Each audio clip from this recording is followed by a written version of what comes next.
السلام عليكم ورحمة الله وبركاته. kusoo dhawaada muuqaal cusub.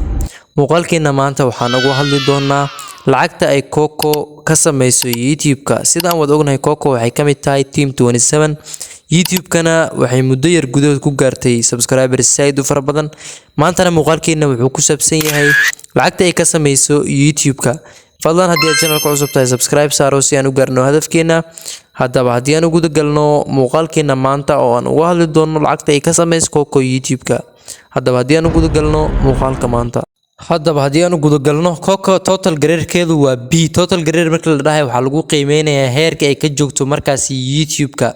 159 muuqaal ayay soo gelisay, 373,000 oo subscribers ayay ka wadataa, 21,830,068 ayay ka wadataa oo views ah.